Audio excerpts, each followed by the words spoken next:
Welcome. We are in 303, and our objective now for the hour is to address the question, what is the play Macbeth about? Let's begin with just some general observations. We'll then go to a plot summary, where we'll talk about the events of the play. And then finally we'll finish with a brief set of comments about possible messages or themes from a play like this. Shakespeare writing this play to obviously raise some pretty serious questions about power, about deception and truth-telling, dishonesty, disloyalty. All of these will be part of the discussion. But let's first begin with what the play is about, a summary. We'll begin in the general and then get to the specific. When I often teach this play, and it's one of my favorite to talk about, I like to begin with this mantra. He got what he wanted, but he lost what he had. He got what he wanted, but he lost what he had. I would definitely write that down. And if there's a single line that will work for you in terms of thinking about Shakespeare's Macbeth, it can easily be this line. He got what he wanted, but he lost what he had. The he, obviously Macbeth. Now, Shakespeare's tragedies will walk us through the downfall of a great heroic type of person who will begin, as Aristotle will say in his famous text Poetics, high, in a position, a social status that's high, and will end, by the end of the play, debased, low, sometimes dead. Okay? Now, as we walk ourselves through this plot structure, we're going to see it as a three-part dance. Okay? A three-part structure where we're going to meet Macbeth at the very opening of the play. He's going to do something quite tragic. In fact, more than one thing quite tragic. And then finally we will have the denouement, the ending of the play. Let's begin at the beginning. If you open the play up and you begin to look at it right away, the first characters that you meet, not Macbeth.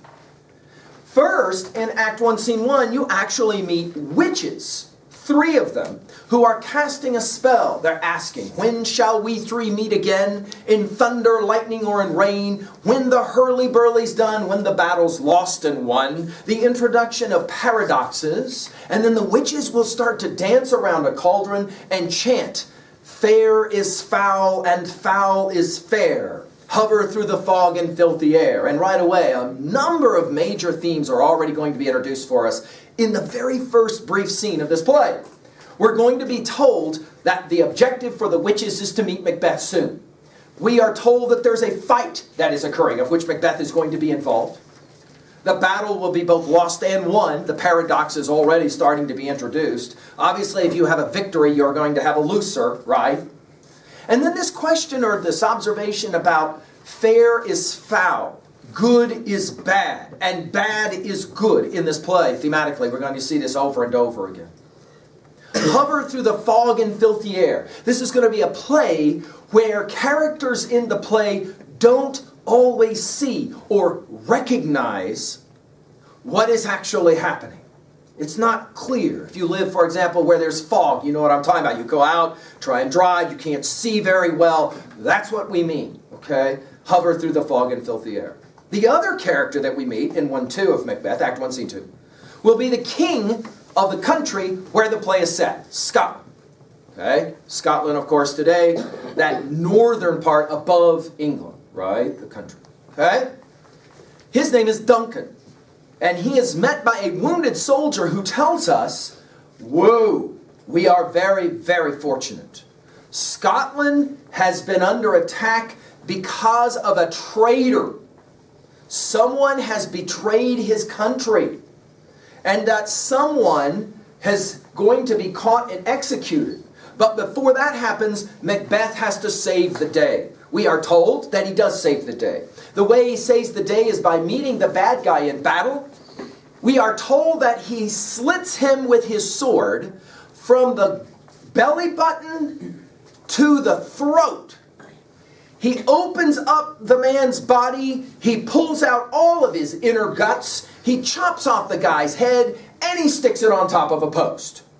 Whoa! To which the King of Scotland, Duncan, says, "Most worthy gentleman." Let's just put it in our notes. We are at a different time. We are in a time when men define their manhood by how well they fight.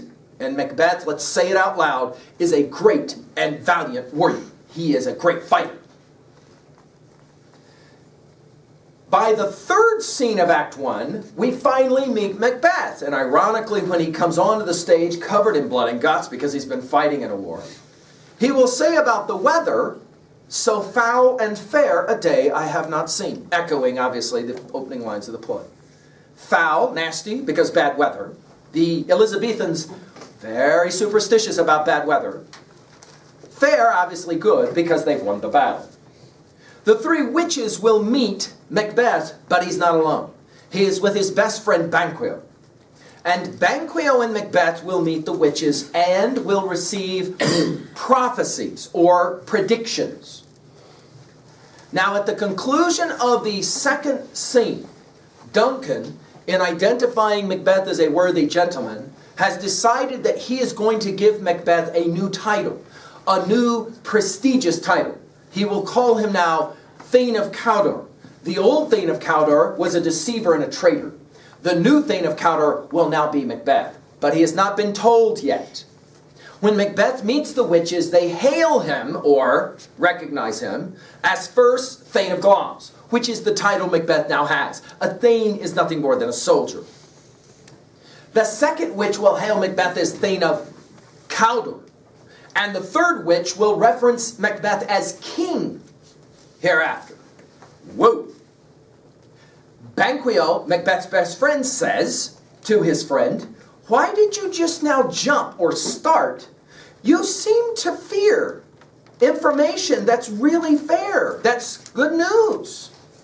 Banquo then will ask the witches, hey, can I have like a prophecy? Dude, I'd like to have a prophecy. And the three prophecies that the witches give to Macbeth are fascinating ones. You're going to be lesser than Macbeth, but you're going to be greater than Macbeth. You're going to be not as happy as Macbeth, you're just going to be way happier than Macbeth. Paradoxes, right? And the third one is, you're never going to get to be a king, but your sons will get to be kings. Which is, of course, problematic, because normally, the way you become a king is, your daddy was a king, right? And then you get to be the king, right? The only other way, normally, is, of course, regicide, to kill the king. Onto the stage comes messengers. His name is Ross, for your notes. Ross is the messenger guy of our play. And Ross says, "Oh, I got great news for you, Macbeth. You've just been named Thane of Cawdor." And immediately, Macbeth's mind starts to reel. In a series of asides, when one character on stage speaks and the other characters pretend like they don't hear. Why do we do this? So that the audience can understand what the psychological deportment or understanding what the character really thinks in his mind or her mind. The other, of course, is the soliloquy. When alone on stage, the character will speak. A number of asides now where Macbeth will say it out loud. "I've always wanted to be king. I got to find a way to get to be king. I'm already Thane of Glamis and now been named Thane of Cawdor." As we say, 2 down, what? 1 to go, right? Now I get to be king. The next scene that we meet in the play is Macbeth's girl. We will call her Lady Macbeth. And Lady Macbeth is an interesting character. She comes on stage reading a letter. The letter is written by Macbeth, and he says, "Dude, you're not going to believe this. I have been named Thane of Cawdor, but I was prophesied to be a king someday. And the wife of Macbeth, Lady Macbeth, will decide then and there, my man will get to be king." Of course, if he gets to be king, that means she gets to be what? Queen, right? So this will immediately become a play about a quest for power. The only problem for Lady Macbeth is that she says something interesting about her man. She says, "I worry about him. He is too full of the milk of human kindness to catch the nearest way." Whoa! What does that mean? In other words, my man, he needs to become king, and the only way he's going to get to do it is to what? He's going to have to jack the present king. He's going to have to kill Duncan. But I worry about him because he's too full of the milk of human kindness. He's a little too much of a nice guy. He's a little too much of a wimp. Really? The guy that we heard slid a guy from his belly button to his throat, took off the guy's head and stuck it on a stick? She says about that guy, he's too nice of a guy. Lady Macbeth will be a representative model of Shakespeare's worst kind of female character. Okay? A woman who is completely driven by power, and she has a way to talk her man into doing what he doesn't want to do. We also will hear from Duncan that the Thane of Cawdor, he in a conversation he's having with his boy Malcolm, that the Thane of Cawdor had to be executed. And Duncan says something interesting about that traitor. He says, there is no art to find the mind's construction in the face. There's no way to tell from the way a person looks what that person is going to really be thinking and doing. He says it. I was totally trusting of that man. He was a gentleman on whom I placed an absolute trust. This is, of course, going to be ironic because Duncan will turn right around and hand over the Thane of Cawdor position to Macbeth, a person that he assumes he can trust. Duncan decides to come to Macbeth's house, castle. It's called Inverness.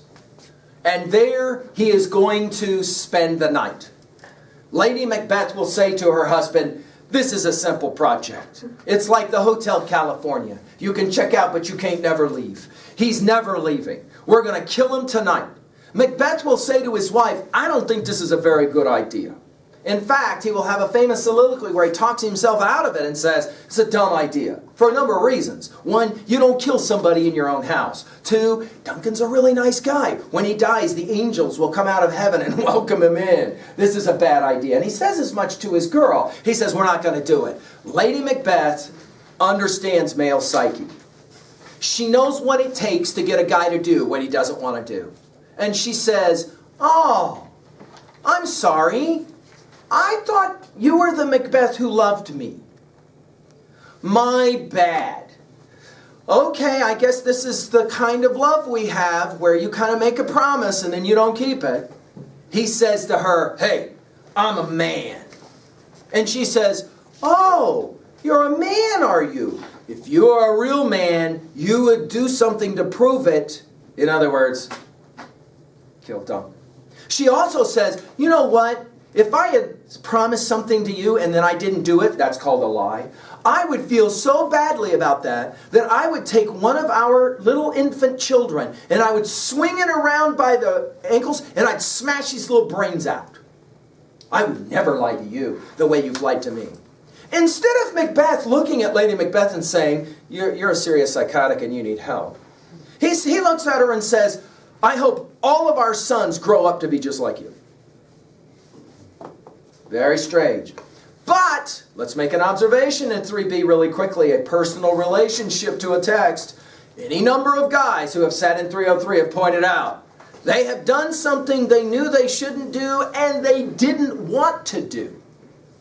Only because somebody made fun of them or called into question their manhood.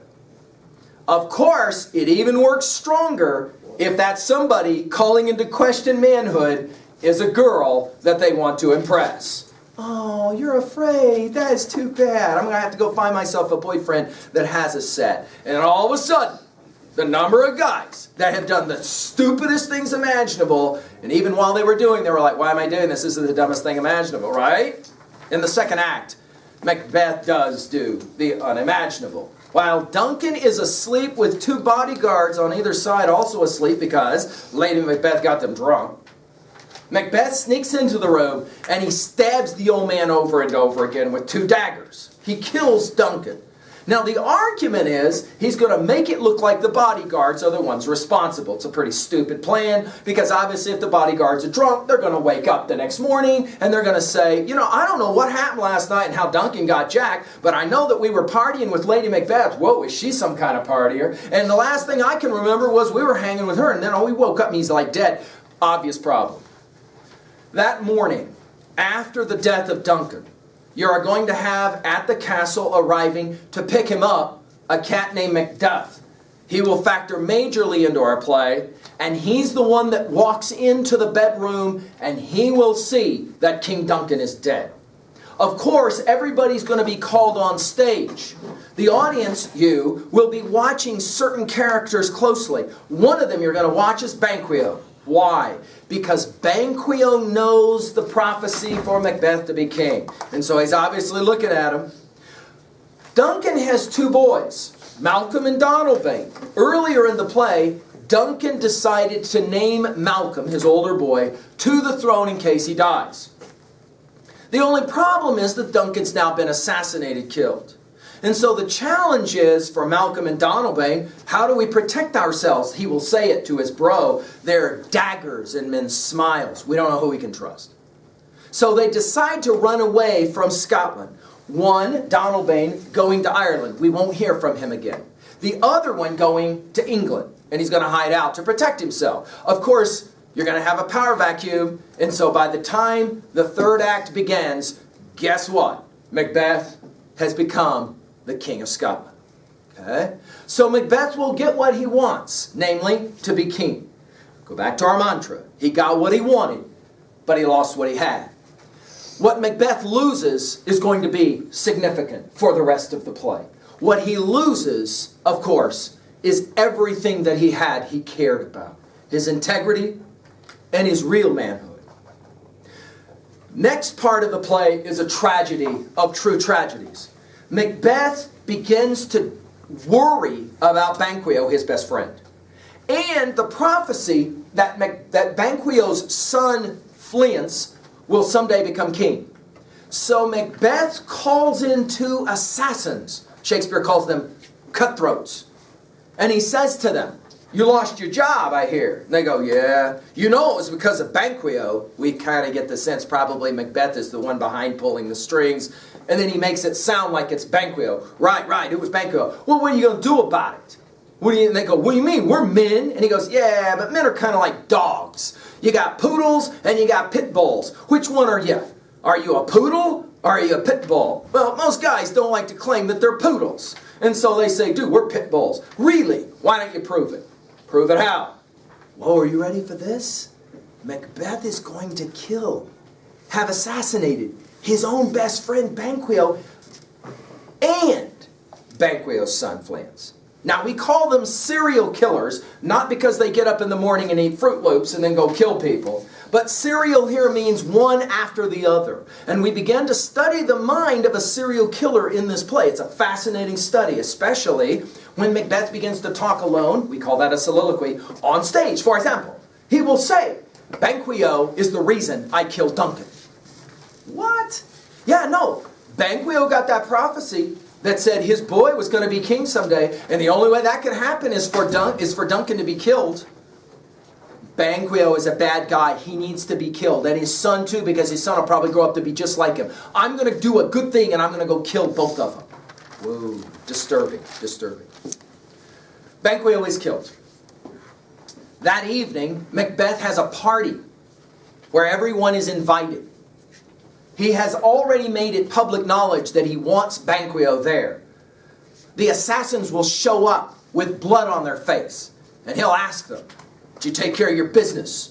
20 gashed wounds in his head. He's in a ditch. He's dead. Macbeth goes, "Attaboy. What about the boy?" Fleance got away. We tried to attack Banquo at night. The light went out and the boy got away. The last words Daddy said to his son were, "Fly, Fleance, fly." It's the introduction of what we call the flight theme of this play. We're going to hear about birds and flight a lot in this play. "Fly, Fleance, fly, get out." And he does. Immediately a fit comes on to Macbeth. He's been having some hallucinatory problems, seeing things that aren't there, that kind of thing. Right before he goes to kill Duncan, for example, he hallucinates and sees 2 daggers hanging there. When he reaches for them, they're not there. Right? Okay. Macbeth turns around and he says, he's got a beer in his hand and wine, and he says, "I wish Banquo was here so that I could toast him." And all of a sudden, the ghost of Banquo walks on stage. He's got blood all over him and a knife sticking out his head. Only problem is, Macbeth's the only one that can see it. And he screams and he says, hey, you guys can't say I was the one responsible. What do we say? The guilty dog always barks first, right? Okay? He said, you can't say I'm the one. And everybody's like, dude, what are you talking about? Come here and sit down. The ghost of Banquo, they sit down in the only seat available. And Macbeth is like, I can't. There's a guy sitting in there. And everybody's like, what's going on? Immediately, Lady Macbeth realizes something's up. And she tries to get everybody to leave. 2 different more times, the ghost of Banquo will show up at this party. And finally, everybody's ready to just call it a day. Lady Macbeth and Macbeth have a conversation. And Macbeth will basically show he's now taken over the role here. He wears the pants in the family now. He's the one making decisions. And he says 2 things. One, where was Macduff tonight at the party? I didn't see him. That's all right. I got spies in his house. I'm going to watch him. I got to take care of my business with him. And secondly, he says, I'm going to go back to those witches who gave me those prophecies. I want to know the future. For my own good, all causes shall give way, he says. I am the only one that matters. Whoa. When you have a leader who cares only about himself or herself, you've got problems within the country. No question, no question. We will open the 4th act of this play then with Macbeth going and visiting the witches. The witches are, in fact, freaked out by Macbeth. Are you ready for this? The witches say about Macbeth, by the pricking of my thumbs, something wicked this way comes. The witches call Macbeth wicked. That's how bad he's gotten. So we're already fulfilling that famous Aristotelian paradigm of a hero who starts with high honor and integrity and begins to fall. And by the 4th act of the play, witches are calling Macbeth wicked. Macbeth will come to the witches and he says, you either tell me the future or I damn you to hell. What's the irony? They're witches. They get their information already from hell. And they're like, yeah, I don't think you want to know this intel. And he's like, I do want to know this intel. And so they're like, all right. Out of the cauldron will come the first now of what will be ultimately 4 prophecies, okay? And they're significant to understand.